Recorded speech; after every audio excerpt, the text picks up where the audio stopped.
سبحان الله وبحمده، سبحان الله العظيم. قبل 40 سنة إعصار ضخم جدا بينزل على الأرض. الإعصار بيدمر جزء كبير جدا، وبعد ما اختفى بينزل 3 بذور على الأرض، واحدة تنزل في المية، وتانية بتنزل في بركان، وتالتة تنزل في الأرض. البذور اندمجت مع بعض وعملوا برج ضخم جدا، وهو ده برج بابل العملاق. مكان موجود فيه عدد هائل من الوحوش العملاقة اللي مفيش مثيل لقوتها. مجموعة من الوحوش دي خرجوا للأرض، وبسبب قوتهم الغاشمة في وقت قليل جدا اتحولت الأرض البحر من النار، ونص العالم اتدمر. ومع ظهور الوحوش البشر المختارين ابتدوا يظهروا كمان. المختارين دول هم بشر قدروا يتعاقدوا مع أرواح بطولية، وهم دول الأبطال. بنرجع للوقت الحاضر، مكبرات الصوت بتشتغل. مكرر وحش من الرتبة إي بيهرب من مطاردة الأبطال، رجاء من جميع المواطنين الإخلاء إلى أقرب ملجأ لطوارئ. بنروح عند شخص بنشوفه واقف وبيتحدف ناحيته قضبان معدنية.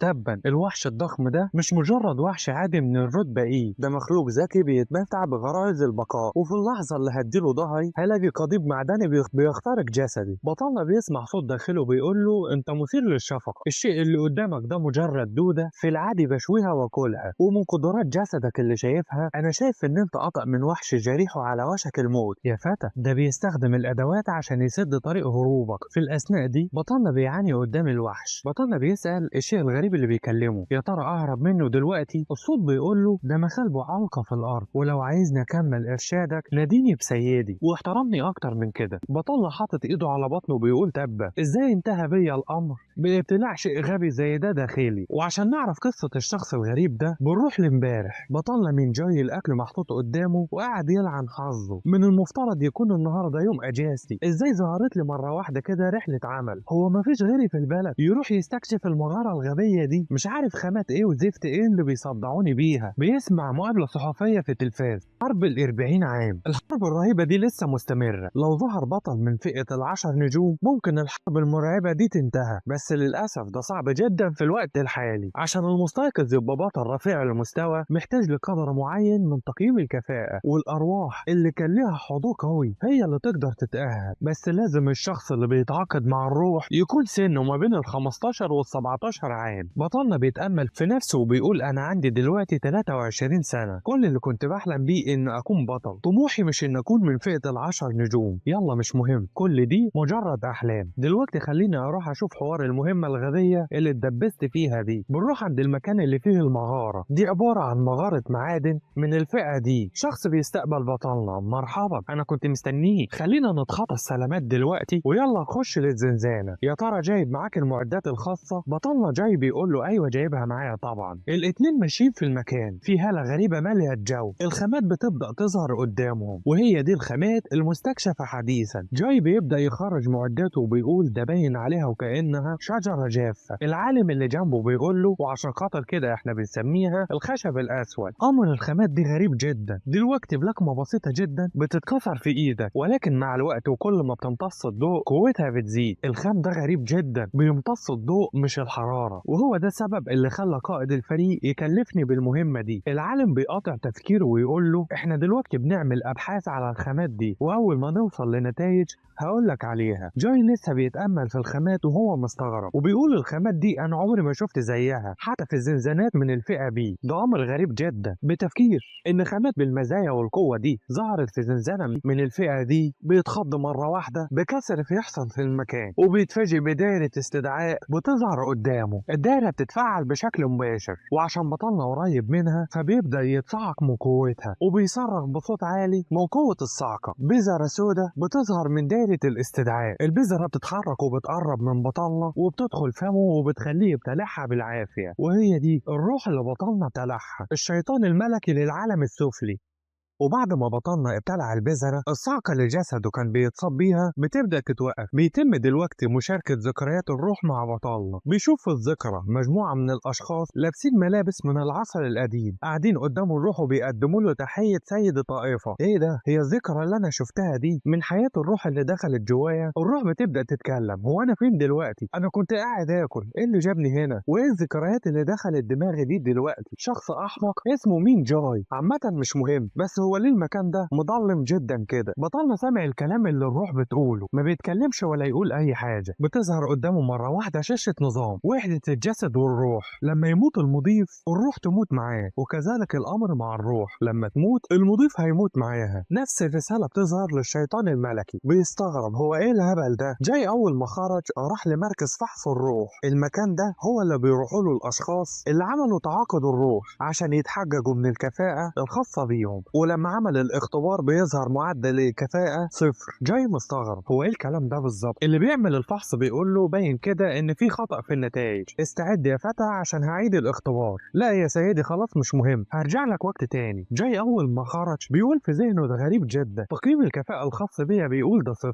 يا ترى هو اللي داخلي ده مش روح؟ الروح بيرد عليه يا فتى انا هقول لك كم مرة ان انا حي عشان تفهم. من ذكرياتك اللي شفتها فاروح العالم ده هي قوة مستعارة من اجسام الموتى، اما انا فمش ميت اصلا. بطلنا بيقول له تمام، طب ويا ترى انت هتقدر تعمل ايه دلوقتي وانت داخل معدتي؟ انا قادر يا فتى اشوف العالم الخارجي دلوقتي من خلال عينيك، حتى الطعام اللي انت بتاكله انا قادر احس بطعمه، حتى تدفق الكي اللي داخل جسدك انا قادر احس بيه. ولو القوة الروحية دي تم صقلها واستخدمتها في الفنون القتالية فانت هيكون عندك القوة لكسر جبل بقبضاتك. بطلنا حاسس باليأس وبيقول له كلام خيالي بيتقال له مجرد مدني ما عندوش تقييم كفاءة. الروح بيقول له لازم تصدقني يا فتى لو كنت عايز تنجو في العالم ده. جاي بيقول له كله تمام، والابطال بيتدبروا امور الوحوش. الروح بيقول له بص للسما كده، بيشوف الوحش العملاق اللي كان بيهرب من الابطال واقف فوق مبنى. الروح بيقول له بناء على الكلام اللي سمعته فهو ده النمر الاخضر من الفئه اي. الوحش ده واحد من ضمن الحاجات اللي قدرت تقطع جسدك. الناس بيبداوا يهربوا من المكان. هروب الوحوش من الزنزانات في العالم ده هو شيء شائع جدا، وفي وقت قليل جدا الابطال بيهتموا بامر الوحوش دي. الروح بتقول لبطلنا من الحكمه ان انت تبقى حذر في تحركاتك، ومن طبيعي ان مفيش وحش بيشوف فريسه اضعف منه وبيسيبها. الوحش بيبدا ينطلق ناحيه شخص. جاي بيعرف ان هدف الوحش هو العجوز، وقبل ما يقضي عليه جاي كان حاش الراجل من قدام قبضاته. فريق الانقاذ بياخد الراجل العجوز وبيحاول يوديه لمكان امن، بس اللي بطلنا عمله ده اتسبب في غضب الوحش وخلاه يركز معاه عشان حاش فريسه من بين ايديه. بيستعد يقطع بطلنا بمخالبه. جاي بياخد لكمه قويه جدا بطيره لبعيد. الروح بيقول له بمهاراتك الرديئه دي انت مش هطول قدام النمر ده وهيفتك بيك. يا عم انت ده مش وقت السخريه مني. بطلنا اول ما عرف ان هو ملهوش فرصه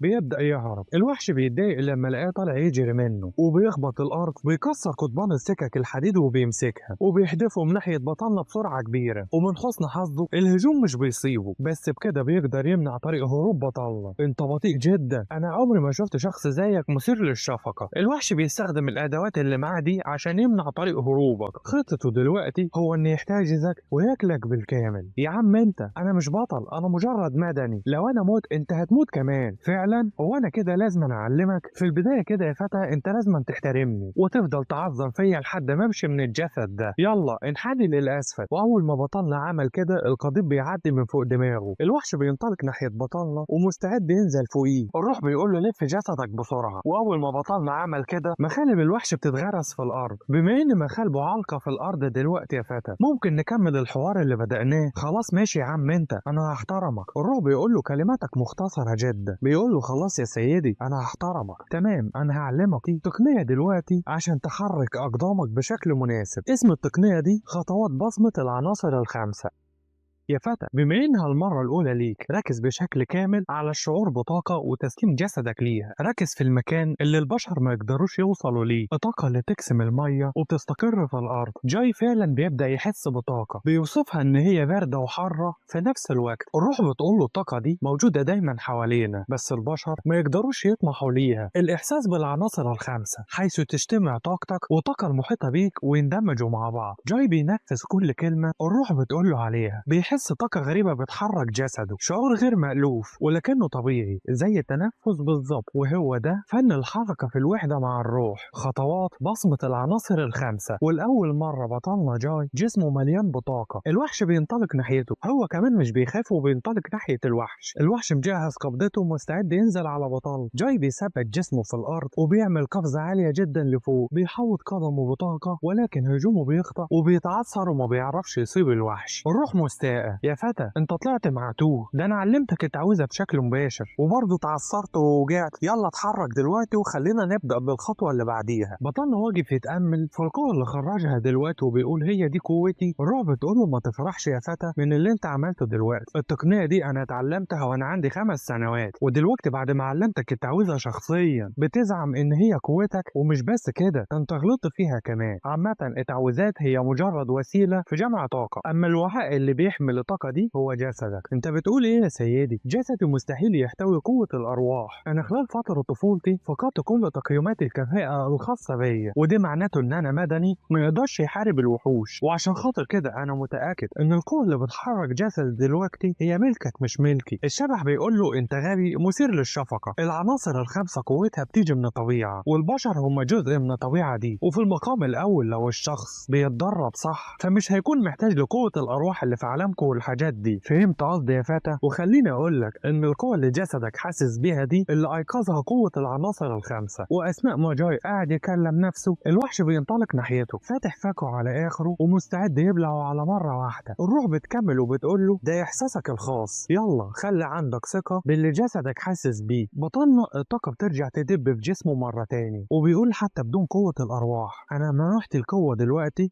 على محاربه الوحوش. بيقدر يحس بانقضاض الوحش ناحيته وبيتجنب هجومه وبيرجع يضخ طاقة في قدمه مرة تاني وبينطلق ناحية الوحش وبيقول في ذهنه أنا قادر أكون بطل. الهجوم بيكون قوي جدا لدرجة إن بيغرس الوحش في الأرض، ولكن ده مش كفاية للقضاء عليه. الوحش بيمسك سيارة من الأرض ومستعد يقذفها ناحية بطلنا. السيارة وهي جاية ناحيته الروح بتقول له أنت شاطر يا فتى، قدرت دلوقتي تتم الحركة بكل نجاح. بيقدر يتجنب الهجوم وبيقول في ذهنه بما إن الشيطان الملكي معايا فأنا أقدر أكون بطل، ودلوقتي بما إن الفرصة جات لي فأنا مش ههتم بتقييم الكفاءة والهبل ده. أنا مش هضيع الفرصة دي من إيدي وهطمح للشيء اللي دايما كنت بحلم بيه. الوحش بياخد ضربة في عينه من بطلنا بتألمه جدا وبيبدأ يصرخ. بطلنا كمان هو تاني بيقعد يصرخ لأن جسده ضعيف. الروح بتضحك عليه وبيقول له أنت طلعت مالكش عازة، جسدك أضعف من جسدي لما كان عندي 5 سنوات. الوحش بيرجع يقوم مرة تاني بس المرة دي غاضب جدا. بطلنا واقف يتألم وهو ماسك قدمه وبيقول ده لسه أمره ما انتهاش. بنشوف شخص بشعر أحمر مستعد بالقناصة الخاصة بيه وبيقول كفاية إثارة الضجة، كل شيء انتهى دلوقتي.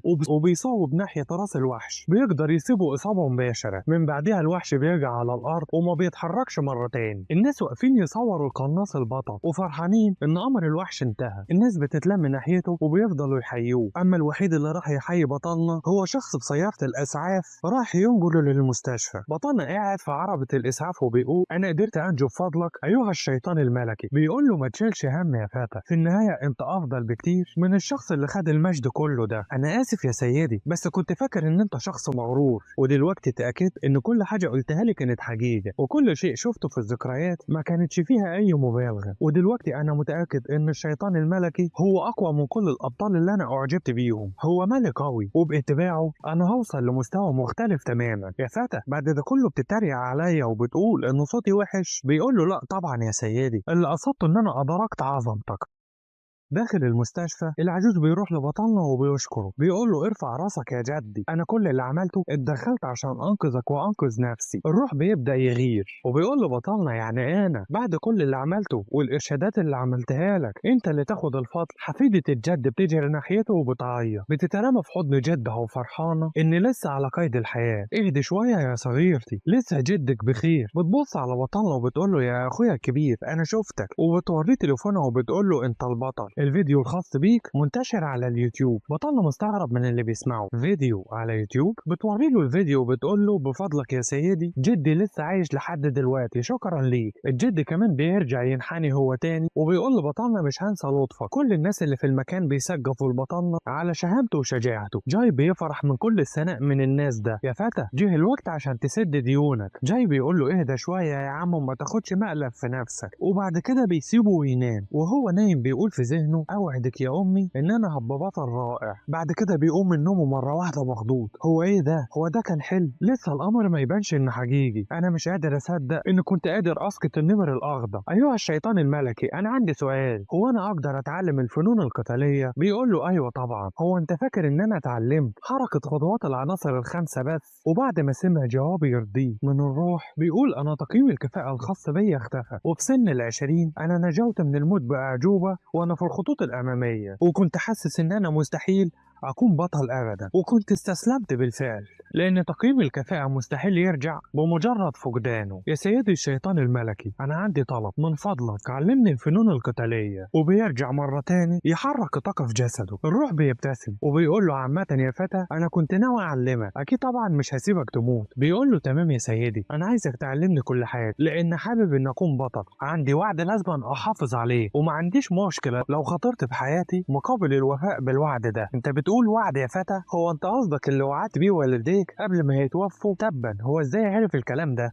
انا نسيت ان كان بيشارك ذكرياتي معايا. يا سيدي ممكن يكون مفتاح عودتك للعالم الاصلي هو تعليمك ليا وزيادة قوتي، لان كل اللي حصل ده ابتدى بدايرة الاستدعاء، وكل النظريات الخاصة بدايرة الاستدعاء موجودة في الأكاديمية. اللي أنا فهمته من كلامك يا فتى إن الشخص محتاج لمؤهلات عشان يقدر يخش الأماكن اللي أنت ذكرتها دي، إن كان معاهد الأبحاث ولا أكاديميات الأبطال. بيقول له بصراحة مش متأكد، بس هو ده اللي بيدور في ذهني دلوقتي. عامة يا فتى، تعليمك للوصول لمستوى الأكاديمية دي مش حاجة صعبة بالنسبة لي، بس لو كنت عايز قوة تتجاوز ده، قوة تخليك توفي بوعدك القديم، فلازم تجيب لي لمحة عن كيفية عودتنا لصورتنا الأصلية. ولو أهملت ده بعد تحقيق هدفك فما ظنش إن هيكون ليا طريقة. ودلوقتي مقابل لمحة واحدة أنا هديلك سن قتالي متفوق. بطلنا بيقول له تمام، أنا هراهن بكل حاجة عشان ألاقي لك طريقة اللي هتقدر ترجعك أيها الشيطان الملكي. تمام يا فتى، ده وعد راجل، اوعى تخلف بيه. يا ترى إيه هي خطتك يا فتى؟ أنت بتقولي إن أنت هتتعلم الفنون القتالية، لكن هي مش الأكاديمية طالبة رتبة البطل وعقد مع الروح، بس أنا مش روح. جاي بيقول له إثبات إن أنت روح دي مش حاجة بالأهمية، المهم أكتر هي القوة اللي هتسمح لي بدخول الأكاديمية. الروح بتقول له يعني أنت طالب دلوقتي ترفع قوتك للنجمتين. بيقول له نظن إن ده هيكون كفاية، مفيش طلاب كتيرة قوتهم وصلت للنجمتين، و3 نجوم معناتها القبول كأفضل طالب. تمام يا فتى، أنا هخليك توصل لهدف 3 نجوم. بيقول له أيوة طبعا، بما إن فرق السن كبير فلازم يكون تصنيفي أكثر جاذبية. تقييم الرتبة في نوفمبر القادم، وده معناته إن باقي 6 شهور بس. يا ترى في الفترة دي هتقدر توصلني ل3 نجوم؟ الشيطان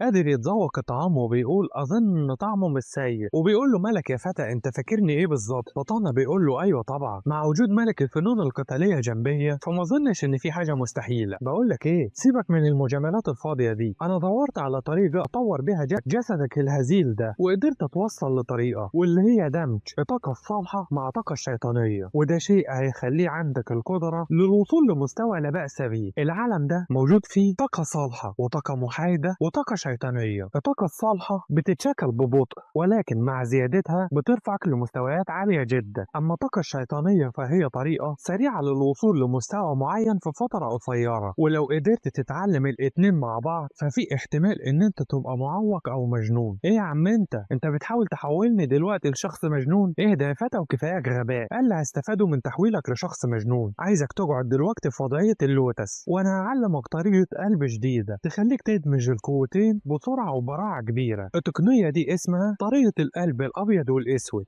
ايه طريقة القلب الابيض والاسود؟ خليني اتخطى الاسم الغريب ده واسألك، هو انا هقدر فعلا اتعلم شيء زي ده؟ الشيطان بيقول له هي مش مسألة ممكن. بقول لك ايه، اقعد زي ما قلت لك وخليني اعلمك اختام اليد في البداية. احفظها وما تخليش نغمة واحدة تفوتك. بس انا ساقي مكسورة مش هقدر اقعد في الوضعية. يا عم مش مشكلة، استلقي وخلاص. ايه يا عم النومة الغريبة دي؟ احترم نفسك شوية وحط ايدك على معدتك دلوقتي، يلا غمض عينيك. الاختام دي ما بتتنقش في ذاكرتك بس، ده في جسدك كمان. واول ما الشيطان ابتدى يقول في الاختام، بطلنا بيحس ان معزول في مكان مظلم وحروف غريبة باللون الابيض بتلف حواليه. بيقول بس انا كأني عارف انا ماشي رايح فين بالظبط. الشيطان بيقول له في البداية يا فتى، النقش ده اسمه ختم الهانو، وده في عقلك وجسدك، وده هيكون جزء منهم. في نهاية المسار ده ختم اليد. ختم اليد ده هو بمثابة وعاء لاحتواء الطاقة اللي في جسمك. الدنتيان هيبدأ يتشكل. بطلنا بيحس بكرة من طاقة داخل معدته، وهو ده الدنتيان. بيقوم مرة واحدة وهو مستغرب، ايه اللدغة اللي انا حسيت بيها دي؟ انا حاسس دلوقتي ان حاجة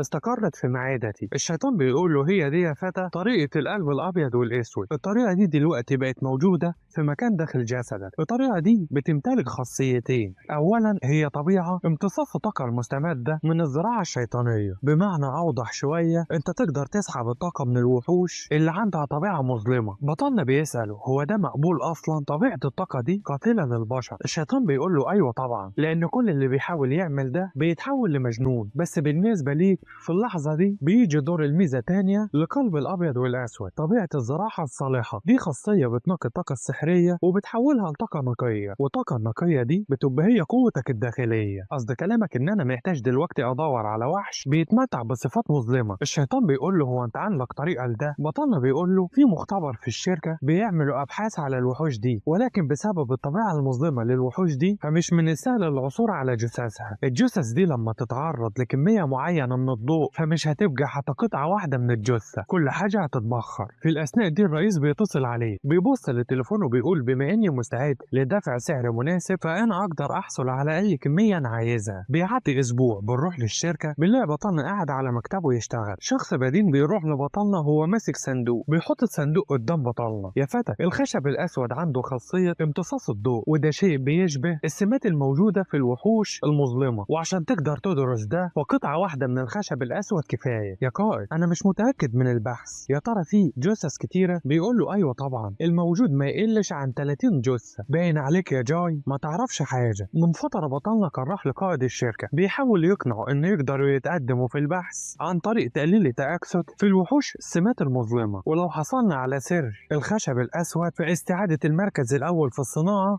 مش هيكون حلو. بطلنا ماسك الصندوق اللي فيه قطعة الخشب وبيتحرك ناحية المختبر اللي هيعمل فيه أبحاثه، وأول ما دخل المكان بيلاقي عدد كبير من العلماء بيطوروا ويقوموا بالأبحاث، وكل واحد من الأشخاص دول مسؤول عن حاجة معينة. قائد فريق الطب الشرعي بيستقبل بطلنا. أهلا يا قائد الفريق. بيقول له أهلا يا جاي، الغرفة دي متبقي فيها مجموعة من الجثث المتبقية من بحث الليلة الماضية، معدات التشريح بالداخل، لو صعب عليك تشتغل لوحدك وبقى قول لي. بيفتح له الباب وبيسمح له بالدخول، وأول ما بطلنا دخل للمكان بيلاقوا قدامه عدد هائل من الحاويات الخاصة بالوحوش. كل الوحوش اللي في الحاويات دي هي من الفئة دي لها سمات مظلمة. بطلنا بيسأل الروح ايه رأيك في القوة السحرية؟ بيقول له ده فيها 1 من 10 من القوة بالنسبة للكائنات الحية، بس العدد كفاية لتجميع طاقة في الدنتيان.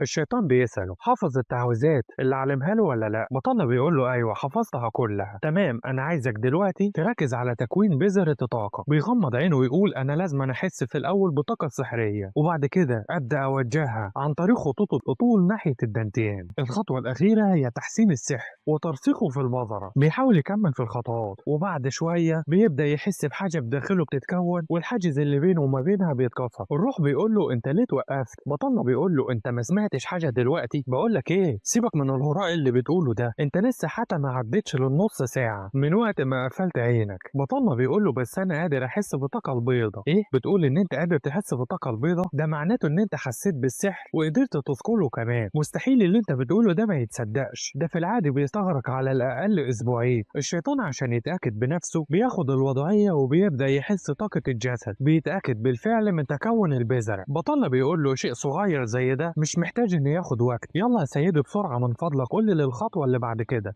الروح مش بترد عليه. يا سيد الشيطان مش بترد ليه؟ هو انا عملت حاجة غلط؟ بيعدي الوقت وبيطلع على سطح الشركة وهو واقف بيقول انا استغرقت ازيد من ساعتين عشان امتص الطاقة السحرية من الوحوش. قبل الامتصاص السحر بيظهر كطاقة سوداء وبعد الامتصاص بيتحول للون الابيض، ودلوقتي بعد ما البذرة نامت بشكل كبير انا قادر احس بالقوة اللي في جسدي. ده هيكون حلو جدا لو قدرت احرك القوة دي حسب الرغبة. يا فتى في مقولتين في العالم ده لتقييم الشخص، واحدة منهم هي الغريزة والتانية هي الموهبة. حتى الموهوبين بيتقسموا ل3 أنواع، منهم اللي ما عندهمش موهبة ولكن شخصياتهم حلوة، وأظن يا فتى إن أنت النوع ده، ومع كده أنت الشخص الأسرع في تكوين البذرة من تلميذي الأول. يا سيدي بص للحركة دي، أنا لما حفظ خطوط طول بقدر أحرك الطاقة بحرية. إيه ده؟ أنت ابتديت تعمل ده من إمتى يا فتى؟ بيقول له ده دلوقتي، أنا حاولت أجرب بس. إيه يا عم أنت بتسخر مني؟ وبيقول في ذهنه القمر استغرق من تلميذ الأول 3 أيام كاملين لتحفيظ طاقة وتحريكها في خطوط طول،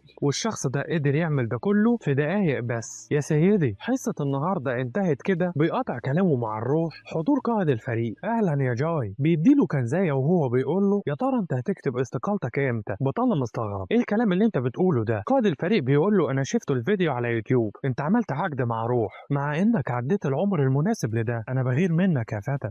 بالنسبة للموضوع ده انا كنت ناوي اقول لك انسى الامر يا فتى. انا كنت عارف ان انت عايز تبقى بطل اكتر من اي شخص تاني، وكل اللي في الشركة عارفين المعلومة دي، ودلوقتي بعد ما وصلت للنقطة دي اتأكد من نجاحك. لازم تنجح يا فتى. بطلنا بيقول له شكرا يا قائد الفريق على تحفيزك، بس قبل ما تفكر في الاستقالة لازم تتعامل مع اللي قلته للرئيس التنفيذي للشركة. بطلنا بيرجع في الذكريات أثناء ما كان في الخدمة متحاصر ومصاب وداخلين عليه مجموعة من الوحوش. واحد من أصدقائه بيقف قدامه. اجف يا جاي، هو أنت بتقول إن أنت انضميت لينا عشان تبقى قوي؟ يلا اتحرك، قوتك راحت فين؟ الوحوش بينطلقوا ناحيته، بينزل ضرب فيهم بسلاحه، بيقدر يقضي على مجموعة منهم، ولكن بسبب عددهم الكبير بيقدر يوصلوا لعنده. السلاح بيتحدف جنب بطلنا، بيدوس على نفسه ويقوم يمسك السلاح من تاني، بينزل ضرب فيهم وهو بيقول ما عندي نية للاستسلام يا أوغاد. بنرجع للحاضر. بطلنا قدر يخش زنزانة سماتها مظلمة من الفئة اف. الفريق اللي دخل معاه بيقول له يلا اتحرك بسرعة، على المعدل ده الوقت هيعدي مننا. بيقول لهم تمام وبيتحرك معاهم، وهو ماشي بيقول في ذهنه خليني اتحمل ده، في حد للطاقة السحرية اللي اقدر استخرجها من الجثث. وبعد ما سألت القائد هي دي الزنزانة المناسبة اللي قدرت ادخلها. قائد المجموعة بيقول لهم لو معاكم كفاية من قنابل الوميض فتصفية زنزانة زي دي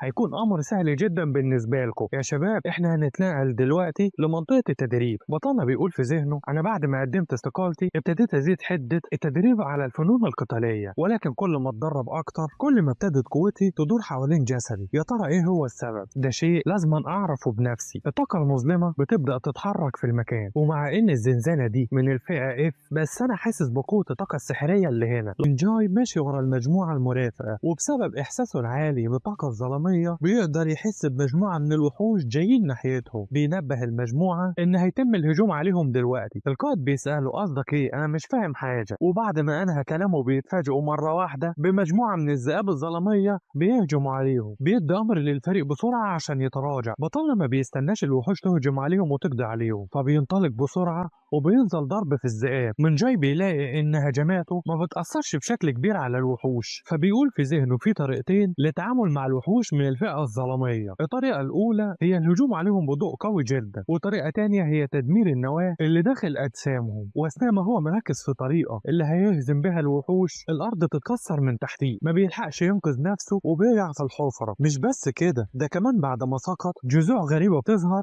وبتقفل الحفرة بشكل تلقائي. بطلنا بيبص كده بيلاقي نفسه سقط على مجموعة من الوحوش الميتة. بيمسك ظهره وهو بيقول من حسن حظي إن الوحوش اللي في الأرض دي خففت السقوط، وإلا كنت هكون مصاب دلوقتي. بس هو ايه المكان ده؟ ده مخيف جدا. الشيطان بيسأله انت في ايه؟ ما تقولش ان انت هتفضل قاعد هنا لحد ما يتم انقاذك. بطانة بيقول له لا طبعا، انا لو فضلت قاعد هنا ازيد من كده يا اما هموت من الجوع يا اما الوحوش هتاكلنا. واللي انا متأكد منه ان القبو ده في زعيم مخفي. في الوقت ده بيسمع صوت اطلاق نار. الشيطان بيقول له من الافضل ان انت تتحرك بسرعة، انا قادر احس بشخص سقط في المكان ده زيك بالظبط، وعشان نفضل عايشين في المكان ده احنا لازم نتعاون مع الشخص ده. من جاي بيرفع واحدة من عظام الوحوش من على الأرض وبيقول أنا ما عنديش خيار تاني، وبيبدأ يجري ناحيتها. في الوقت ده الذئاب بتهجم بضراوة على البنت، بتحاول تردعهم بالصوت اللي بتملكه، ولكن هجماتها مش بتأثر قوي. واحد من الوحوش بينطلق ناحيتها وعلى وشك إنه يقتلع راسها. في اللحظة الأخيرة بطلنا بيستعمل قوته وبيقدر يوقف الذئب. بيكتشف إن قوتهم هايلة جدا لدرجة إن العظمة اللي كان بيقاتل بيها بتتقسم لقطع. عدد كبير من الذئاب بيهجم عليه في نفس الوقت. البنت بتقوم من على الارض مره واحده وبتزيح بطنها بتقول له اوعى كده على جنب، وبتنزل ضرب في الوحوش. بتقدر تصيب الوحوش ولكن مش باين ان الوحوش بتتاثر اصلا. مش بس كده، دي جروحهم كمان بتلتئم في نفس الوقت. بيقول لها عشان تقضي عليهم استهدف النواه اللي موجوده في منتصف امعائهم. بتقول له على فكره انا عارفه الكلام ده كويس، انتبه لظهرك بسرعه عشان الوحوش بتهجم عليك من الخلف. بطلنا بحركه سريعه بيقدر يصده، ولكن الوحش بيقدر يسيبه في جنبه. البنت بتطلق بسرعة على الذئب وبتصيب النواة اللي في بطنه، وبتهجم كمان على باقي الوحوش اللي كانت بتهجم عليهم. هجماتها بتنجح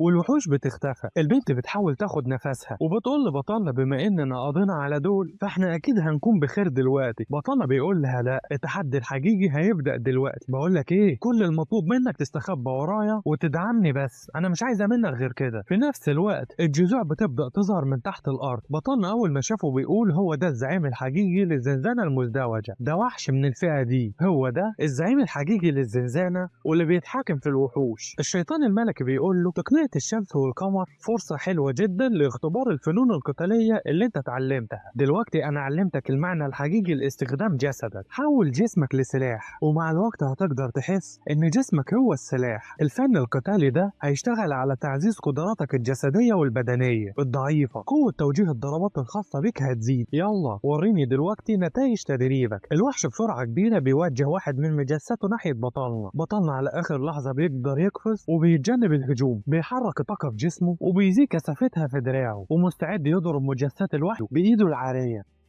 في اللحظة دي الوحش أسرع من بطلنا وبيتفادى قبضته بكل سهولة. مش بس كده، ده هو كمان اللي بيهجم على بطلنا وعلى وشك إنه يصيبه. من جاي في الوقت ده أدرك خلاص إن بسرعته دي مش هيقدر يهزم زعيم الزنزانة اللي قدامه. بيبدأ يفتكر تدريباته مع الشيطان الملكي قبل أسبوع من دخول الزنزانة. الشيطان الملكي بيحسن قدراته أكتر وأكتر في تقنية ضوء القمر، وبيفتكر كلمات الشيطان وهو بيقول له إن كل ما يحرك مركز الطاقة جسمه هيحس بالخفة وسرعته هتزيد. ومع كده كل ده يعتبر شيء مؤقت، لازم تدريب الجسد باستمرار عشان يتأقلم على السرعة وردة الفعل. ومع تعمق أكتر في تقنية ضوء القمر قوة اللكمة هتفضل تزيد لحد ما توصل ل1000 باوند. سلبية المهارة دي حاجة واحدة بس، واللي هي بعد تدوير الطاقة وزيادة سرعة الجسم بسرعات كبيرة جدا الجسم بيبقى بطيء والحركة تبقى صعبة لوقت معين. ومع زيادة التدريب ردة الفعل دي بتقل. بنرجع تاني للوحش وبطلنا واقف قدامه والبنت اللي ما عندهاش ذوق واقفه وراه. الشيطان بيقول له مالك انت ليه متردد؟ من جاي واخد وضعيه الدفاع وبيقول للشيطان مفيش حاجه في دماغي، وبيحاول يفكر في طريقه عشان يقدر يتصدى للوحش اللي هيتسبب في موته ده. مجسات الوحش بتنطلق ناحيته مره واحده وبعد كده بالله المجسات دي بتتحول على هيئه ذئب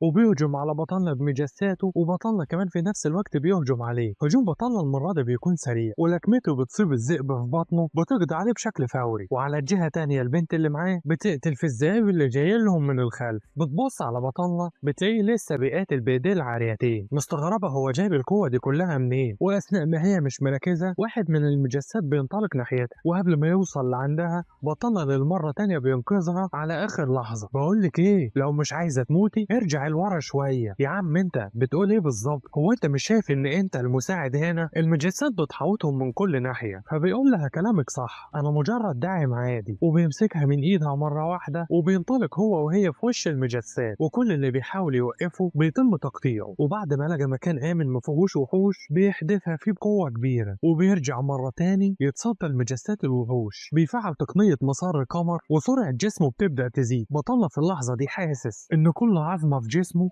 عندها قوة هائلة، وبحركة سريعة جدا بينزل قطع في المجسات وقتل في الوحوش. وكل ما الوحش يصنع وحش من جاي بيقضي عليه في نفس الوقت. ودلوقتي ابتدى يقرب من الجسد الرئيسي. الشيطان بيقول لمن جاي لحد امتى هتفضل تهرب بشكل مثير للشفقة بالشكل ده؟ خليني دلوقتي اعلمك تقنية القمر النحيف. من جاي بيقرب وبيقول للشيطان لسه كل ده مش كفاية. قصد بطلنا في الوقت ده ان لسه حركته ضعيفة وموصلش للسرعة المطلوبة. من جاي بيقرب لمسافة مناسبة من الوحش ومجهز قبضته ومستعد يلقم الوحش. الشيطان الملكي في اللحظة دي مستغرب ان بطلنا مش سامع كلمة من كلماته. بيقول معقولة اتجاوز حالة الاحساس ووصل لحالة انكار الذات. وبيشوف بطلنا بيدي لكمة قوية جدا في وش الوحش. اللكمة من قوتها وش الوحش بيتثقب وبطلنا بيعدي من الفتحة للناحية تاني. الشيطان فرحان، احسنت يا فتى، التقنية اللي كنت هعلمك اساسياتها بس انا شايف دلوقتي ان انت استعملت الجوهر الحقيقي للتقنية. جسد الوحش بيبدأ يتبتت والجوهر الرئيسي في ايد بطلنا.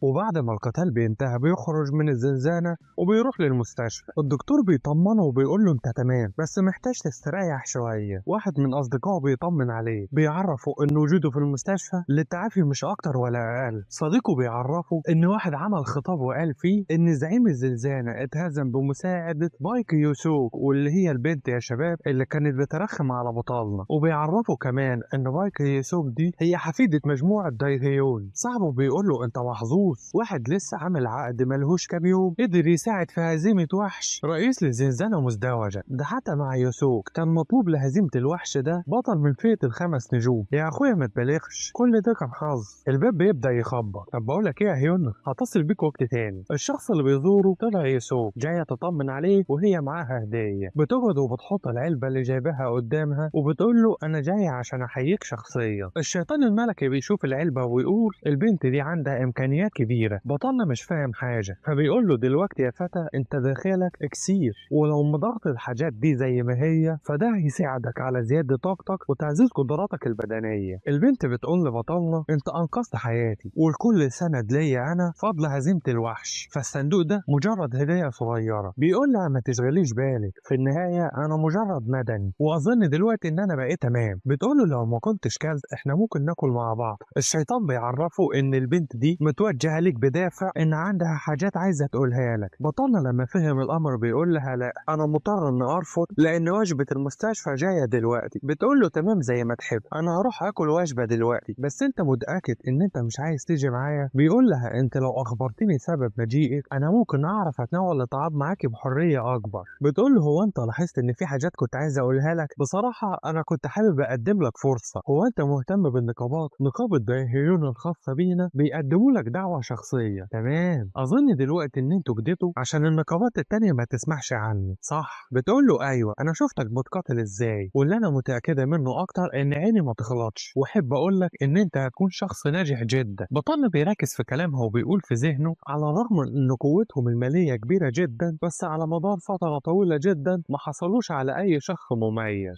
الابطال في العادي بيكسبوا اموال طايلة من صيد الوحوش، ومجموعة منهم بتفضل الانضمام للنقابات الشهيرة عشان يبقوا دايما في الخطوط الامامية والحصول على افضل فرص. بطلنا بيقول لها انا اسف ولسه هيرفض. بتقاطع وبتقول له انا ما بطلبش منك الانضمام دلوقتي، في النهاية انا مش زعيمة النقابة عشان اقرر ده، فتقدر تاخد وقتك. انا دلوقتي في الاكاديمية وعشان اتخرج قدامي 3 سنوات وبعد كده هبقى رئيسة النقابة وهجيلك شخصيا اطلب منك الانضمام. بتنحني له وبتقول له اتمنى ما تنسانيش. بعد ما مشت الشيطان بيقول له انا كنت فاكرها ثعلب مكار بس هي في النهاية طلعت نمر صغير. بيعدي الوقت وبيجي المساء وبطلنا بيمسك قطعة جينسينج ومستعد لامتصاصها. الشيطان بيقول له راكد جدا وامتص كل طاقة قبل ما تتبدد. بيبدأ ياكل فيهم مرة واحدة، بعد كده بيغمض عينه وموجة هايلة من الطاقة بتنفجر حواليه. الشيطان بيقول له ما تفتحش فمك وما تخليش الحرارة تهرب منك. بنلاقي نواة بطلنا الطاقة بتبدأ تتجمع حواليها والقوة بتبدأ تزيد. من جاي في الوقت ده حاسس بنار بتلتف حوالين جسده. بيعدي الوقت وبطلنا بينجح في الامتصاص ومرة واحدة بنشوف عضلاته بتكبر مرة واحدة والتيشيرت اللي كان لابسه بيتفرتك بسبب امتصاص الجينسينج. جيولوجيا جسمه بتتغير بالكامل. من جاي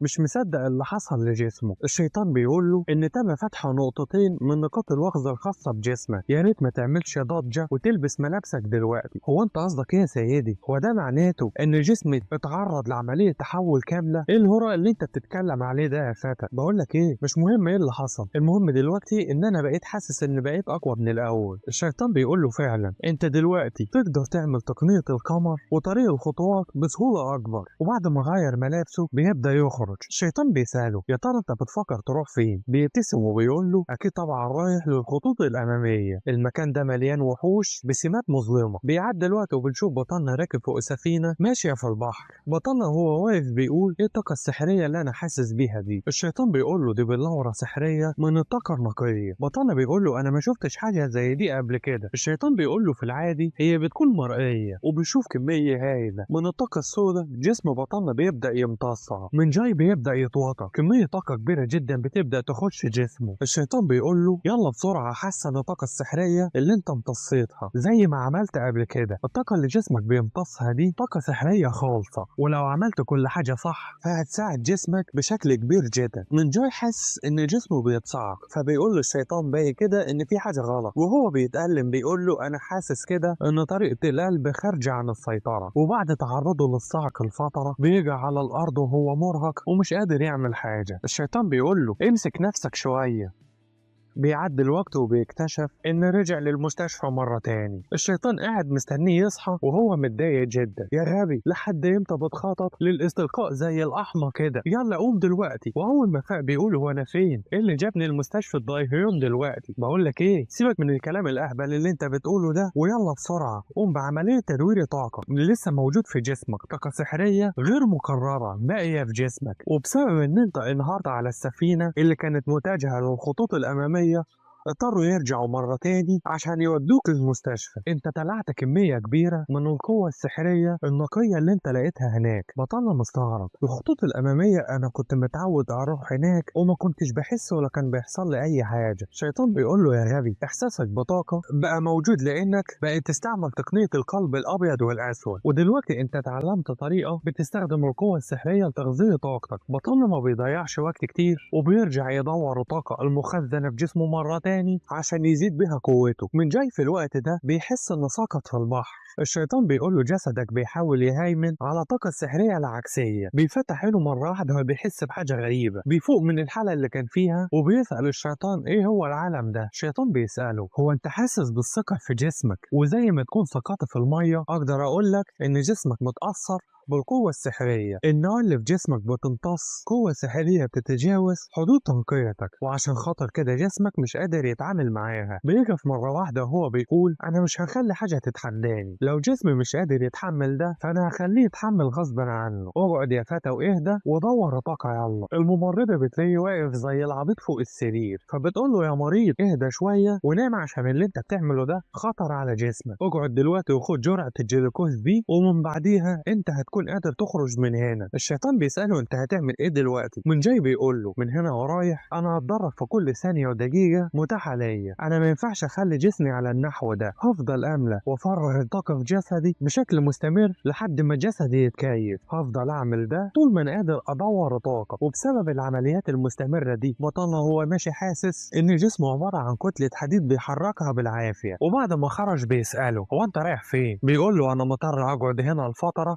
لحد ما خلص تدريب، وانا جيت للمكان ده عشان ادور على شغل. واول ما دخل من الباب بيلاقي شخص بيحاول بكل قوته يرفع حاجه من على المكتب. بيطلع ان البلوره دي جهاز اختبار لقوه العضلات، واثناء ما الشخص بيحاول بيلاقي اللي بيقول له انت غير مؤهل. بيغضب وبيقول له بطلنا انت بتبص لايه؟ واول ما وصل بيقول للسكرتيره اللي قاعده على المكتب انا جيت لهنا بخصوص الاعلان اللي كنت مقدمينه بطلبكم لحارس الشخص لمده 5 اشهر. البنت بتبتسم وبتقول له احنا مش بنتعامل مع المرضى. بيرفع لها حجر الاختبار وبيقول لها انا اسف، السبب اللي خلاني سقطت على السفينه كان جسمي مرهق شويه ودلوقتي بقيت تمام. وبعد ما رفع الحجر بيضغط عليه بايده فبيبدا يتصدق. البنت بتندهش، بيقول لها ايه رايك؟ اظن ان ده كفايه صح؟ الشركه اللي بطلنا مقدم فيها دي اسمها سيف توأم، هي واحده من 3 شركات الخاصه الموجوده على الجزيره المركزيه. بطلنا بعد ما خلص اختبار القوه بيتوجه لمكان تاني في الشركه، فبيستقبله شخص وبيقول له مرحبا، عدت فترة طويلة على استقبال ضيف مميز متعاقد مع روح. الشخص ده هو رئيس شركة السيف توأم. اهلا يا فتى، انت جيت هنا عشان تستفسر عن منصب امني؟ بطانة بيقول له ايوه يا سيدي، انا جيت هنا عشان اشتغل لمدة 4 أو 5 اشهر. بقول لك يا فتى انت وشك مألوف بالنسبة لي، ايه هو تقييمك؟ الشيطان بيقول له في الوقت الحالي جسدك بيتقيم ما بين نجمة او نجمتين. فبيقول له الرئيس انت تقدر تقيمني ما بين نجمة او نجمتين. تمام يا فتى، باين على كده تعرف تشيل قوتك للضرورة. بص يا فتى، العمل الأمني المدة هتوصل ل5 أشهر، وبما إنك متعاقد مع روح فهنتأكد إن راتبك هيكون أزيد من الشخص العادي. وخليني أقولك إن أنت ممكن تسهر معانا لليل، وشرط هو إن أنت تفضل معانا لحد ما يتعافى العملاء الأساسيين للمكان. بطانة بيقول له تمام يا سيدي، أنا هحط ده في اعتباري. بيقدم له العقد وبيقول له إحنا موافقين على وجودك في الوقت المحدد وبعد كده تقدر تغادر. بس بقول لك إيه رأيك تحب أقدم لك عقد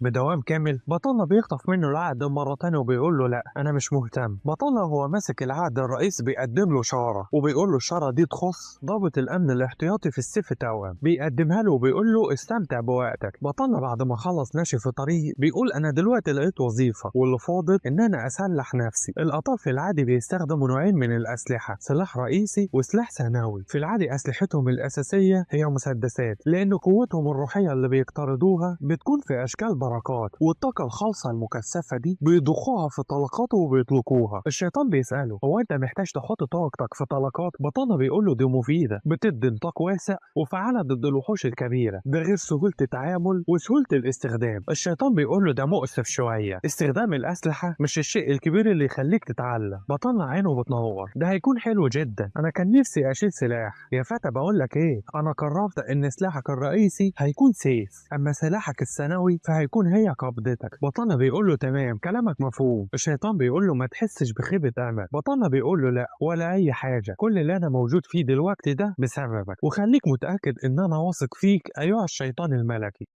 واثناء ما بطلنا ماشي في المكان الغريب ده بيسمع صوت حد بيضرب على قطعه حديد، بس الصوت ضعيف جدا لدرجه ان بطلنا بيسال الشيطان الملكي هو انت سامع حاجه؟ بيقول له لا كل شيء عادي ومفيش حاجه غريبه. بطلنا بيبدا يتحرك في المكان وهو بيقول الصوت ضعيف جدا بس انا سامعه بوضوح. الشارع ده مشهور بالحدادين اللي ساكنين فيه، من بين الحدادين دول عشيره دو، ودي الاشهر ما بينهم، وسبب شهرتهم ان بيتقال عليهم ان بيعرفوا يتواصلوا مع الحديد. بس الاشخاص دول مش من النوع اللي يصنع سيوف لاي حد. واحد من سلالة الحدادين دول اسمه غوانغ، بيتقال ان الشخص ده رفض يدي سيف لبطل عنده 10 نجوم، ومرة واحدة بطلنا بيدخل عليه مرحبا يا سيدي، كنت جاي اتفرج على بعض السيوف. وبتحصل ردة الفعل اللي كلنا متوقعينها، ولا اطلع من هنا انا ما بخدمش ضيوف ما تمش دعوتهم. بطلنا بيسأله هو المعدن اللي انت تترك عليه ده اسمه الشجرة السوداء؟ الحداد غوانغ بيقول له هو انت طلعت تعرفه؟ خليني اطرح عليك سؤال يا فتى، هو ليه الشيء اللي في ايدي ده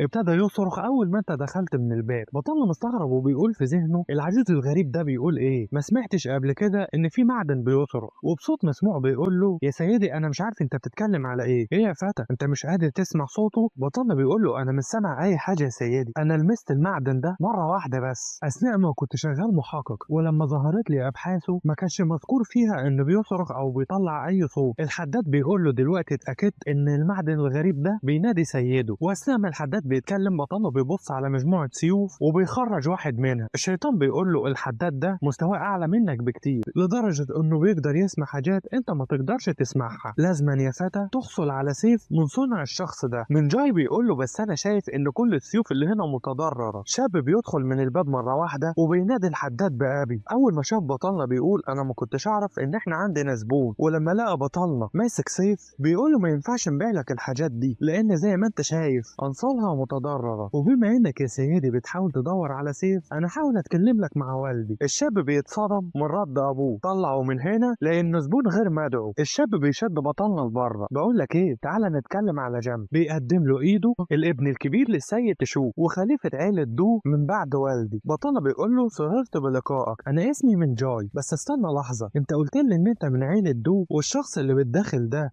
هو والدك؟ ايوه يا سيدي، الشخص اللي جوه ده هو الحرفي ميوغ دو الوريث السابع لعيلة دو. بطلنا بيقول له انا سمعت ان والدك عنده القدرة على اقامة رابط مع روح النار. يا فتى والدك هو الافضل. الحداد اول ما طلع من جوه بيقول لبطلنا هو انا مش قلت لك تمشي من هنا؟ ابن الحداد بيقول لي من جاي باين كده ان انت مش من هنا. بطلنا بيقول له كلامك صح، انا مقيم هنا لفترة قصيرة وشغال في المكان ده كحارس امن احتياطي في شركة التوأم السيفي. يا ولد ما تخليليش اكرر كلام كتير، يلا امشي من هنا. ابن الحداد بيقول لبطلنا انت لو عندك اي طلبات للسيوف انا ممكن البيها لك وقت تاني. من جاي بيقول له هو انت متاكد ان انا لو قدمت طلب هيتقبل اصلا؟ الشاب بيبدا يتوتر شويه وبيقول له من جاي والدي ما بيحبش يشتغل عشان خاطر المال، فقبول طلبك هيكون صعب شويه. الحداد بيقول في ذهنه هو انت طلعت شغال في شركه التوأم السيفي؟ بنروح لتاني يوم ومن جاي بيجيله طلب لغرفه الرئيس، واول ما دخل الغرفه بيلاقي الحداد قاعد مع رئيس الشركه، فبيقول له متوقعتش ان اشوفك هنا يا سيدي. الرئيس بيقول لي من جاي باين عليك كده ان انت سبت انطباع مع سيدنا الحرفي. بطلنا بيتاسف ان كان ضايق الحداد. رئيس الشركه بيقول لبطلنا ان السيد دو بيعرض عليك توظيفك كحارس شخصي للمتجر الخاص بيه، وبيشرط على بطلنا كمان ان هيحميه هو شخصيا. من جاي مستغرب هو انت ليه غيرت رايك فجاه؟ ده انت كنت بتزعطني امبارح. الحداد بيقول له بطلنا انا خايف امشي وحدي لحد المتجر. بطلنا مستغرب وانت بتقول ايه يا فتى؟ انت ما بتسمعش كويس؟ قلت لك خايف ما تخلينيش اكرر كلامي. رئيس الشركه بيقول لبطلنا كل اللي عليك ان انت تامنه 12 ساعه في اليوم. الشيطان الملكي بيبص على الحداد وبيقول لبطلنا الاشخاص الغريبين بينجذبوا لبعض وانتوا الاتنين مناسبين لبعض تماما. بطلنا بيقول له الشيطان الملكي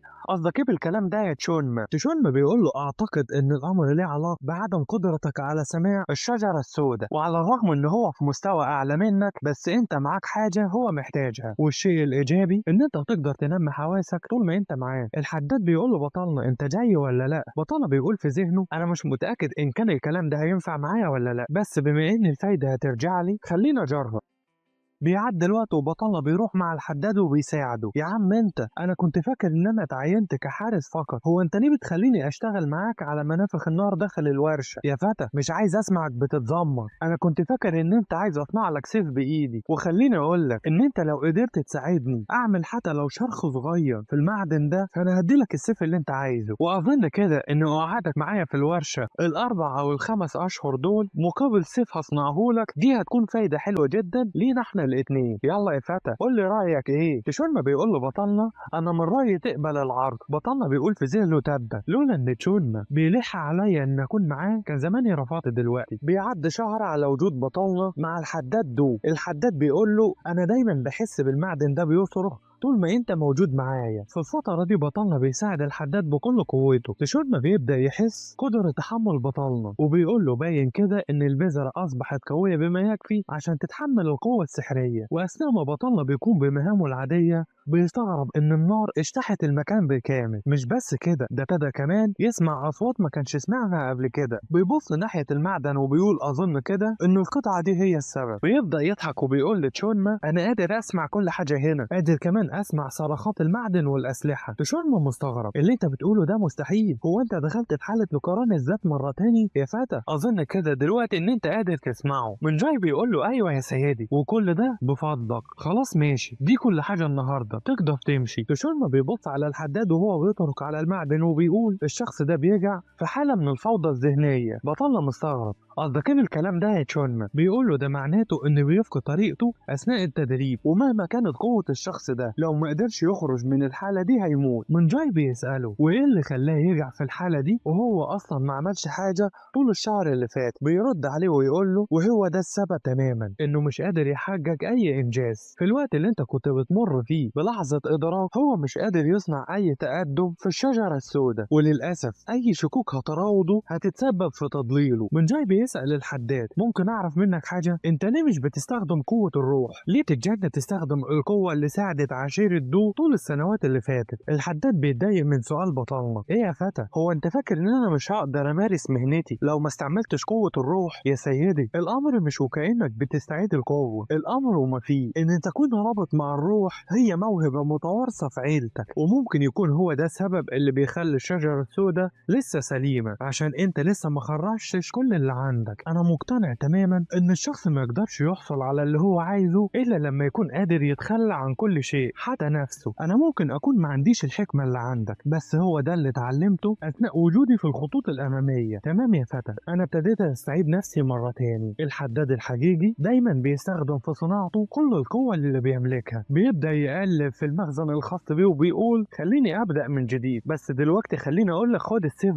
ده واحد من السيوف اللي صنعتها، بس انا عايزة تشتغل معايا لساعات اضافية لحد ما اخلص شغلي في الورشة. تشونما بيقول له بطلنا انا حاسس ان احنا ضيعنا وقتنا هنا. من جاي بيقول له لا، في الواقع انا عندي احساس بان كل حاجة هتمشي على ما يرام من دلوقتي. بيبدأ يخرج السيف من غمده وبيبدأ يلوح بيه وهو بيقول الحداد روان غدوم هيلاقي حل لكل حاجة. من جاي بيلوح بالسيف اكتر واكتر. بيعدي شهر تاني بنروح للشركة وبنلاقي الرئيس متعصب وبيقول للسكرتيرة ايه اللي جاب الابيض لهنا. تبا الشخص ده بيحصل على اي حاجة هو عايزها من الابطال باي وسيلة، بس يا ترى ايه اللي بيدوروا عليه في الجزيرة؟ السكرتيرة بتقول له انا جالي اخبار من رئيس الجزيرة بنفسه بيأكد لي ان 9 من الاشخاص دول ماتوا. واحد من القتلة دول متعاقد مع روح من فئة 3 نجوم. الشخص ده مسمي نفسه اكل السيوف زيك. بيعدي شهر كامل وبطلنا من جاي بيتدرب على سيفه والحداد داخل ورشته وقافل على نفسه الباب. ابن الحداد بيقدم منشفة لبطلنا عشان ينشف بيها عرقه وبيقول له انا ليا 3 ايام كاملين مش قادر اسمع صوت متراكة والدي. من جاي بيقول له كلامك صح، واللي فاضل لوالدك دلوقتي هو الحاجز الاخير، لو قدر يتخطى الحاجز ده هيكون قدر يعدي حدوده. الضباب بيبدا يظهر في المكان مره واحده. تشولما بيقول له في حاجه غريبه في الضباب ده. من جاي بيأمر ابن الحداد يرجع للورشه ويسيبه. تشول مستغرب، وانت عايزني ارجع ليه؟ بيظهر صوت عالي جدا لدرجه ان بيعمل زلزال في المكان. الاختراط بتبدا تشتغل، حاله طوارئ. ظهر دلوقتي اكل السيوف زاك. من جاي بيحاول يتصل باي حد مش بيلاقي تغطيه. تشولما بيقول له بلاش تبقى في حاله ذعر كده، ده مجرد لص تافه. من جاي بيقول له ما اعتقدش انه تافه لان الشخص ده معروف جدا. الضباب بيبدا يختفى وزاك بيبدا يظهر. من جاي بيبدا يخرج سيف وهو بيقول حاضر برد ب3 نجوم من الفريق الابيض. اكل السيوف زاك، اهلا بيكم يا شباب، انا شميت ريحه قطعتين معدن مميزين هنا. وبدون اي انذارات بيهجم على بطلنا. من جاي بكل سهوله بيقدر يصد هجماته. زاك بيهجم عليه بشكل مباشر. من جاي بيحاول يتصدى بسيفه. هجمات زاك قويه جدا. بطلنا بياخد حذره وبيرجع للخلف، وبهجوم قوي جدا بيهجم عليه، ولكن اللي بيتصدى لسيفه حاجز بيحمي زاك من جميع الاتجاهات. سيف بطلنا بيكسر اول ما خبط في الحاجز. تشول بيروح يخبط على والده بقوه كبيره وبيحاول يخرجه من مكانه. السيد دو قاعد مستغرب، هي ايه كل الضجه دي؟ اول ما والده فتح له الباب بيقول له ان في حد بيهجم علينا.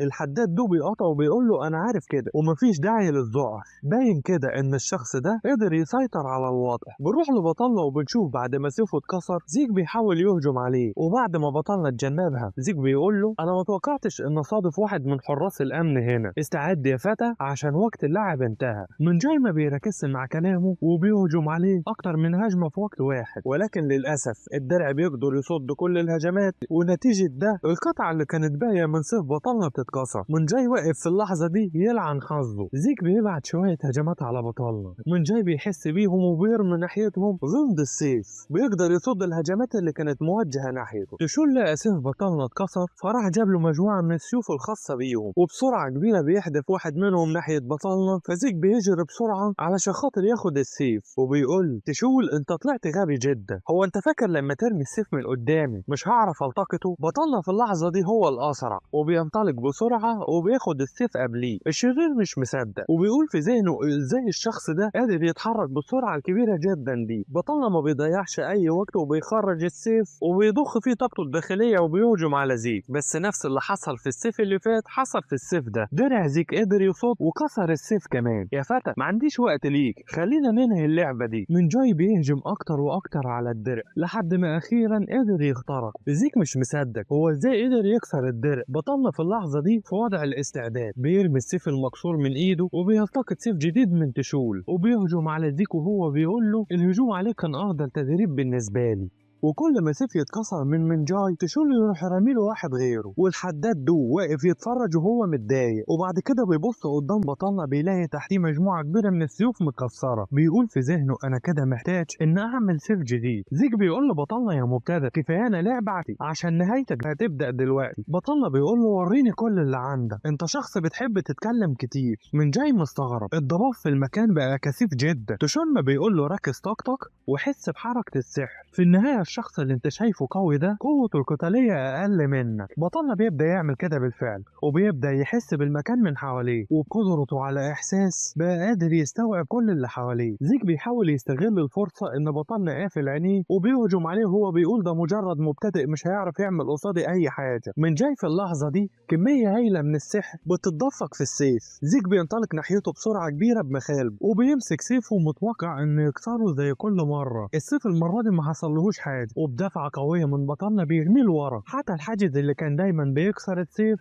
دلوقتي هو اللي كسر. زاك مستغرب وبيسأل من جاي انت ازاي عملت كده؟ بطلنا بيهجم عليه عدة هجمات مرة واحدة وهو بيقول له انت شخص تافه عديم الفايدة من غير الحاجز الخاص بيك. لحد دلوقتي زاك مش متخيل انه مجرد حارس مبتدئ بيعمل فيه ده كله. سيف بطلنا بيخرج منه طاقة بيضة. زاك شايف الطاقة دي بوضوح فبيتخيل على طول الشخص الوحيد اللي بيقدر يتحكم في الطاقة دي. ازاي المبتدئ ده بيعرف يتحكم في طاقة زيها؟ يا فتى يلا قول لي انت ازاي بتعمل كده؟ من جاي بيقول له يا معتوه، الحاجز بتاعك ده مجرد جلسة تدريب بالنسبة لي. تشونما مستغرب وبيقول له بطلنا هو انت عشان اتعودت على استخدام السحر فبتحاول تدمجه على سيفك؟ ابشرك يا فتى ان انت قريب جدا هتفهم معنى الهلاك. الطاقة اللي بتخرج من سيف بطلنا بقى لونها داكنة وزاك واقف ومرعوب جدا. بطلنا مستغرب من كلمات تشونما وبيسأله هو انت قصدك ايه بالكلام ده، وبهجمات سريعة جدا ومن غير ما زاك يحس ببطلنا بينزل عليه بمجموعة من الهجمات السريعة والقوية جدا واللي ما كانش قادر يشوف منها حاجة. جسم زاك بيتقطع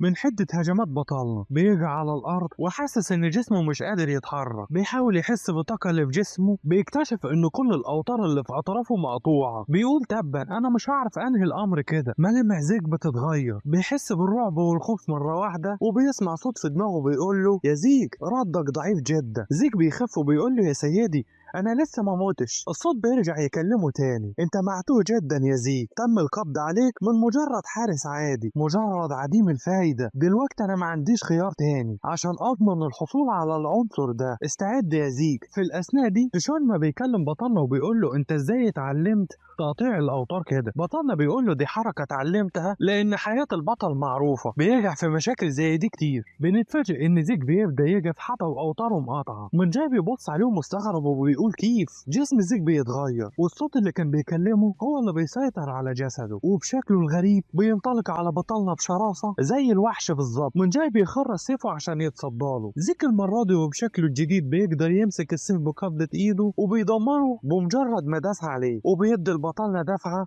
بيهدف المسافة بعيدة. ما بيسيبوش على كده وبينطلق ناحيته بهجوم تاني. بطلنا واقع ومش قادر يتحرك، وعلى آخر لحظة بيقفز على جنبه وبيتجنب قدم زيك اللي كانت نازلة فوق راسه. الهجوم كان قوي جدا لدرجة إن بيقسم الشجرة واللي وراها لنصفين. بطلنا لو ما كانش اتجنب الهجوم ده وكان حاول يتصداله كان زمانه ميت حرفيا. طاقة بطلنا تبدأ تخرج من جسمه فبيبدأ يستغرب هو ايه اللي بيحصل. السحر الخاص بيا بيتم امتصاصه. تشونما بيقول له ركز طاقتك القتالية واستهدف جنبه اليمين. بطلنا واقف ومش مصدق ازاي قدراته نمت بالسرعة الكبيرة دي. اكيد الشيء اللي بيسيطر عليه ده هو المرتبط بالضباب اللي حوالينا. تشونما بيقول له جسده دلوقتي بيتم السيطرة عليه والعقل مغيب تماما. الشخص ده دلوقتي ولا انسان ولا وحش. واثناء القتال الشرس ده بطلنا بيبدأ يسمع صوت. مستغرب هو العجوز بيعمل ايه دلوقتي. بيشوف السيد دو ساب مشاهدة القتال وراح يصنع سيف. بيساعده في صنع السيف ده ابنه تشول. تشول فرحان وبيقول لوالده اخيرا اتخطيت حدودك يا فتى. السيف لسه مش مكتمل. وعند بطلنا بنشوف هجمات زيك مع الوقت بتزيد قوتها اكتر واكتر، وكل ما بطلنا يحاول يصد الهجمات بالسيوف السيوف بتتكسر بسهوله كبيره جدا. من جاي حاسس بالورطه وبيقول الشخص ده مهما كان عدد السيوف مفيش حاجه قادره توقفه. هجوم سريع جدا من زيك بينطلق ناحيه بطلنا، ومن حسن حظه وبسبب سرعته بيقدر يتجنبها وبيحاول يهجم عليه وهو بيقول انا مش هقدر استمر على كده لان مع الوقت سرعته بتزيد. وبيكتشف حاجز جديد تماما بيتصدى له وما بيقدرش يوصل لاي جزء من زيك. من جاي بيحاول يفكر قوه السحر العاليه بتتلع قوه السحر الاضعف. ده المبدا اللي انا مشيت بيه عشان اكسر الحاجز في المره الاولى. لحد دلوقتي انا متقدم بخطوه واحده في تعامل مع القوه السحريه، بس هو ليه مهما عملت هجماتي مش قادره توصل. بنرجع للحداد وابنه وبنشوفهم بيحاولوا كل قوتهم يصنعوا سيف جديد من الخشب الاسود. واثناء ما بيحاولوا الحداد بيسمع صوت بيقول له مرت فترة يا سيدي الحداد اشعل النار وزيد قوتها، دوب الحديد زيد قوة النار ورجع مجد الحرفي. والأول مرة تشول ابن الحداد بقى قادر يسمع صوت الحديد. الحداد دوب يضرب على الحديد وهو بيقول أخيرا تم إنهائها. بنخرج عند بطلنا بيشوفه حاسس بتعب الشديد. الباب بيبدأ يفتح. السيد دوب يشتم بطلنا ويقول له يا حقير أنا أدركت كل حاجة دلوقتي. بيخرج من ورشته وهو ماسك تحفته الفنية الجديدة من الخشب الاسود. يلا يا فتى قول لي قادر تسمعه؟ خد ده دلوقتي انهي بيه الامر. يا عجوز ده حلو جدا انا قادر اسمعه بكل وضوح. تشونما بيقول له بطلنا السيف بيسعى لضوءه الخاص، برايك هتعمل ايه عشان تلاقي الضوء؟ من جاي بيقف قدام زيك والاتنين اجسامهم بتشع بطاقه سحريه، بس الطاقه الخارجه من زيك مشؤومه وخطيره جدا. تشونما بيقول له بطلنا انت قادر تشوف ده؟ بطلنا بيقول له ايوه قادر اشوف. زيك بينطلق ناحيته قوه كبيره. تشونما بيسال بطلنا مرتين تاني، انت شايف ايه؟ وهو على مقربة بالزيك اما يرد على تشونما ويقول له عدد لا يحصى من الخطوط والنقاط بتتقاطع من خلال جسد المخلوق ده. يا فتى الخطوط والنقاط اللي انت شايفها دي اسمها خطوط القوة، الخطوط اللي تظهر قادرة تخترق العالم. زخم عنده القدرة يقلب العالم ويدمره برؤية الخطوط، حتى لو حصى صغيرة اتضربت على معدن فولاذي فلو الخط اتصاب الفولاذ هو اللي هيتحطم. هجوم بطلنا بيصيب جسد زيك وبيدفعه المسافة بعيدة. تشونما بيكمل لبطلنا وبيقول له استيعاب الخطوط هي جوهر تقنية الملك المشع للشمس والقمر، بمعنى تاني المرحلة الدقيقة للهلال. زيك مرمي على الأرض، بطلنا بيبدأ يغرز سيفه بجسمه وبيقول له الوداع، وبيخترق صدر زاك بتبدأ الطاقة الشريرة الظلامية تخرج منه.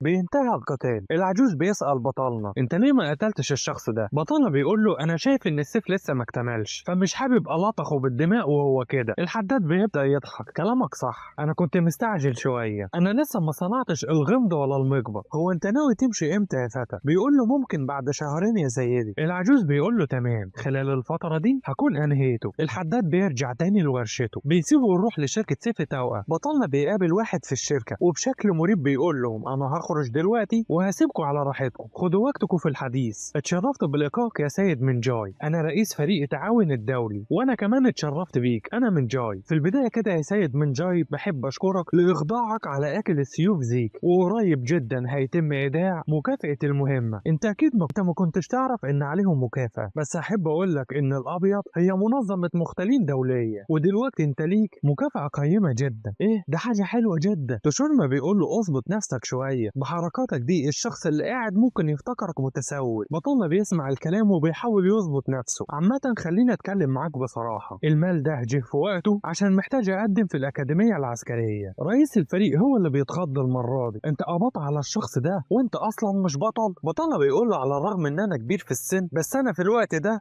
مجرد بطل بالهواية. رئيس الفريق بيقول له بما انك بتقول كده يبقى انت اكيد وقعت عقد، وقوتك دلوقتي 3 نجوم صح؟ انا بعتذر عن وقعتي يا سيد من جاي. بطلنا بيقول له ولا يهمك، انا مش متضايق من حاجه. يلا قول لي بسرعه قد ايه قيمه المكافاه؟ بالجمع بين المكافآت والعلاوات يا سيد من جاي المبلغ 300 مليون. بطلنا اول ما سمع الرقم حاطط ايده على وشه ومش قادر يتكلم. رئيس الفريق في الوقت ده فاكره متضايق فبيقول له احنا اسفين يا سيدي، في الفتره الاخيره المكافآت انخفضت شويه، وبسبب الخفض ده انا هقدم لك بطاقه خصم على منتجات علامتنا التجاريه. بطلنا مش مركز مع اي حاجه تاني بعد ما سمع الرقم الاولاني، ومن فرحته متخيل انه واقف بيرقص. ايه يا فتى الحركات الغريبه اللي انت بتعملها دي؟ وايه هو الجاكبوت اللي انت بتتكلم عليه وفرحان جدا كده؟ يا سيدي الشيطان الملكي ده معناته ان احنا نقدر ناكل طبقين من التوفو بالزلابيه اللي انت بتحبها. تشونما كمان بيفرح من الخبر وبيتخيل نفسه واقف يرقص مع بطلنا. قائد الفريق مستغرب، يا سيد من جاي بطلنا مش سامع حاجه وفي عالم تاني تماما. يا سيدي اسمعني كويس، في حاجه تاني حابب اذكرها لك. قول يا قائد الفريق كل اللي انت عايزه. الامر وما فيه يا سيدي ان احنا حابين نحذف اسمك من مقالة اسر زيك. انتوا ليه عايزين تعملوا كده؟ ممكن اعرف السبب؟ احنا ممكن نقول يا سيد من جاي ان ذكر اسمك في المقالة هيزيد من فرصة التحاقك بالاكاديمية، بس في النهاية دي مجرد احتمالات. بس السبب اللي خلاني مش حابب اذكر اسمك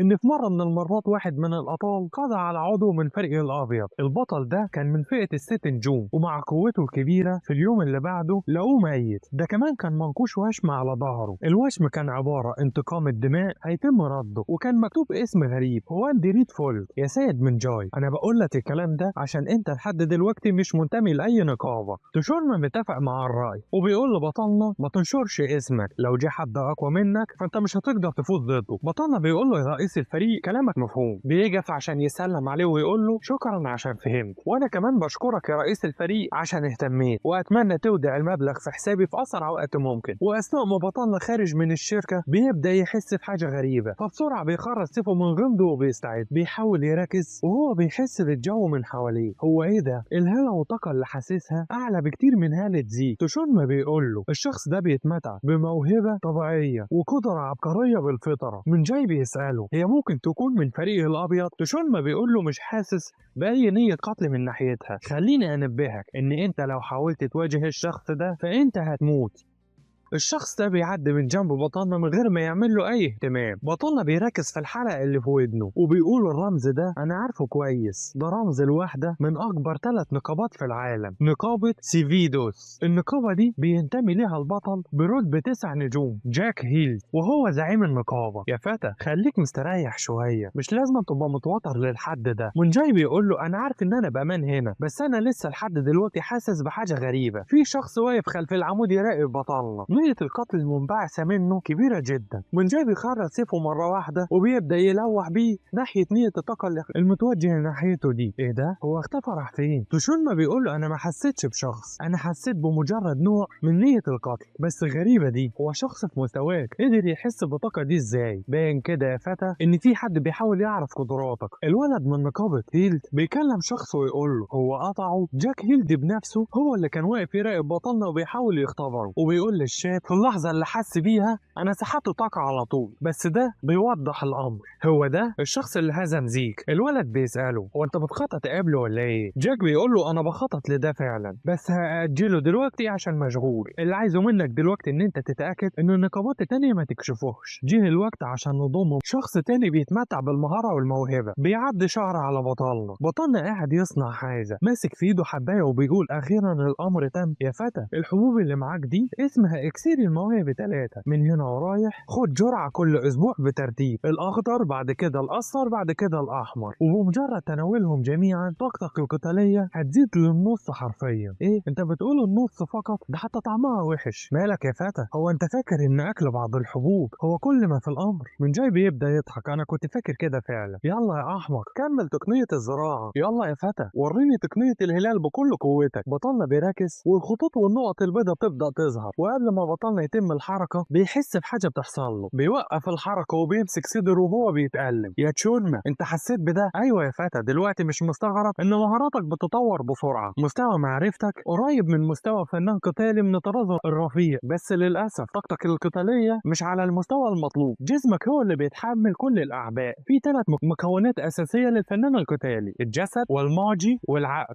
جسدك مش مستقر ومؤشر الجي متذبذب، ومع كده انت بتدور كل حاجة بعقلك. قصد كلامك يا سيدي انا محتاج اعوض الطاقة المفقودة دي. من جاي بينطلق من مكانه بسرعة وبيتوجه ناحية الصخرة الكبيرة اللي قدامه، وهو مفعل طاقته وبحركات سريعة بيهجم على الصخرة بأكتر من هجوم في وقت واحد. وبعد ما كمل 3 دقايق بيلاقي نفسه تعب جدا. يا فتى مش مكسوف من نفسك؟ أقصى مدة تقدر تحافظ على مهارة الهلال هي 3 دقايق بس. بمعنى تاني انت لو ما قضيتش على خصمك في الفترة دي انت اللي هينتهي أمره. لو عايز تفضل عايش على قيد الحياة اتبع الخطوات اللي هقولها لك. تمام يا سيدي اتفضل قول انا سامعك. انت من هنا ورايح مهارة الهلال مش هتستعملها، المهارات المسموح ليك تستعملها هي شكل القمر المتضائل وخطوات تدفق العناصر ال5. السيف جي هو خيارك الاول، ولو كان مش كفاية فالخيار التاني هو استخدام شكل الهلال. طيب يا سيدي لو ما نجحش الخيار التاني كمان ركز يا فتى واطلق الاعلان الكامل لتقنية الهلال. ده وقت تسامي، هدفك المرحلة دي انهاء المعركة بأسرع ما يمكن. انا عايزك تفتكر لحد ما توصل براعتك القتالية لمستوى معرفتك مهارة شكل الهلال هي خيارك الاخير. بطلنا واقف في المينا والحداد دو هو وابنه بيودعوه وهم بيقدموا له السيف. خذ ده يا فتى. بيخرج السيف من غمده، بيحس بالتغييرات اللي حصلت عليه، مكتوب عليه قمر السماء السوداء. يا فتى انت سيد السيف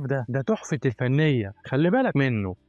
ده شيء بيتم إبداعه مرة واحدة بس في الحياة ودايما بيبقى ليها مالك مقدر. خليني أبشرك يا فتى إن أنت هتبقى بطل جديد للعالم، واللي هيكون عون ليك في الرحلة دي هو قمر السماء السوداء. بيبدأ يرجع السيف لغمده مرة تاني وبيقول للعجوز أنا هحترم رغبتك بالتأكيد. قبل ما بطلنا يصعد على السفينة أخذ طلبه الأخير من رئيس الشركة. هو و14 بطل مجتمعين على السفينة، مهمتهم هي حماية المقتنيات الثمينة لفندق كينج. بطلنا هو قاعد وسط المجموعة بيبص على شخص بيكون عارفه شخصيا، قائد المهمة وبطل من فئة ال6 نجوم. ده حتى الولد من نقابة جاك هيلد موجود هنا. تشونما بيقول له خلي بالك في مجموعة كبيرة من الأبطال موجودين هنا من فئة ال5 نجوم. من جاي بيقول له هو انت قصدك على الأبطال المصابين؟ ده بيقولوا ان هيرجعوا من الساحل عشان يطلقوا العلاج. تشورما بيقول له انا مش قصدي على الاشخاص اللي بالكاد لسه عايشين دول، عامة هو الامر مش مهم للدرجة دي. هو انت قصدك ايه يا تشورما؟ لو مش المصابين اللي انت بتتكلم عليهم انت قصدك على مين؟ بيقطع تفكير بطلنا في اللحظة دي حد بينادمه من جاي، عايزين نقسم بعض ونعمل نوبات. وبعد شوية بطلنا قاعد لوحده وهو حاسس بالارهاق يا وجع الراس. نوبات عمل من 3 اشخاص للحراسة. الولد من نقابة جاك هيلد بيقدم نفسه لبطلنا، انا اسمي ريان. بيرمي شنطته على السرير المجاور وبيسيب الغرفة وبيبدأ يخرج لبره. يا فتى أنا اسمي بارك. هو التاني بيرمي شنطته وبيخرج لبره، وهم دول الفريق المكون من 3 أشخاص المسؤولين عن نوبات الحماية. وبعد شوية بطلنا قاعد مع نفسه بيخرج خنجر تشول اداهوله وقال له ان هو الخنجر ده اللي فريق الابيض كانوا بيدوروا عليه. بطلنا حاول يبحث بشأن الخنجر ده ما لقاش فيه اي حاجة غريبة، بس ابن الحداد تشول قال ان ليه آلية خاصة بتبدأ نقوش غريبة تظهر على الخنجر، طريقة تواصل مع ارواح من بعد اخر. باين كده ان احنا لقينا الخنجر المناسب. في رسالة مسجلة في الخنجر، الارواح ما تقتصرش على العالم ده بس، في ارواح اقوى بكتير في ابعاد تانية. ده شيء من الصعب تصديقه، ولكن إذا تبعت المذاكرات دي فأنت هتتعلم إزاي تتواصل مع أرواح الأبعاد الأخرى. بيتجسد صورة شخص وهو بيقول لهم على المقدمة وبيعرفهم إن المجلة اللي كان بيدور عليها مش مجرد خيال، دي مذكرات حقيقية. بطلنا بيسأل رأيك كيف الكلام ده أيها الشيطان الملكي؟ تشورما بيقول له أعتقد إن الموجود ده فعلا حاجة بتتعلق بينا، بس بالعبارة دي بس إحنا ما نقدرش نحدد حاجة. من جاي بيقول له لو جميع العناصر اللي بيستهدفها منظمة الأبيض بتملك رسائل زي دي فأظن كده إن هيكون كويس جدا بالنسبة لنا. الأغراض اللي هنا ملك الملك الفندق قلادة بلاديا، دي واحدة من الحاجات اللي منظمة الأبيض كانوا بيستهدفوها هي كمان. تشورما بيقول له بطلنا قصدك إن في علاقة ما بين العناصر؟ من جاي بيقول له بصراحة ما أعرفش حاجة عن كده، بس خلينا نتأكد من ده من دلوقتي ورايح. قبل ده يا تشورما أنت قلت لي إن أنت هتديني تقنية واحدة لدليل واحد. تشورما بيقول له يا ماكر هو أنت مش شايف إن الدليل ده ضعيف شوية؟ بطلنا بيقول له على الأقل إحنا لقينا دليل. بيقول له ماشي مش مشكلة، بس أنا هضيف للدليل ده رؤية القلادة كمان. النهاردة هعلمك التقنيات ال3 الأخيرة من فن ملك الشمس والقمر، وعشان تتعلم التقنية دي هتختبر واحد من الأوهام 3 عشان تلاقي طريقة اللي تناسبك. في 3 أنواع من الأوهام، أولها الأسلحة وبعديها المعادن والأخيرة هي الحيوانات، وبناء على الوهم هتختلف طريقة استخدامك للطاقة. أنا عايزك تركز دلوقتي، لو اتعلمت طريقة مختلفة عن الوهم اللي انت شفته فمعصمك بالكامل هيكون في حالة خطر. أتمنى يكون الملخص عجبكم يا أساطير، وانتظروني في الجزء الجديد. سلام.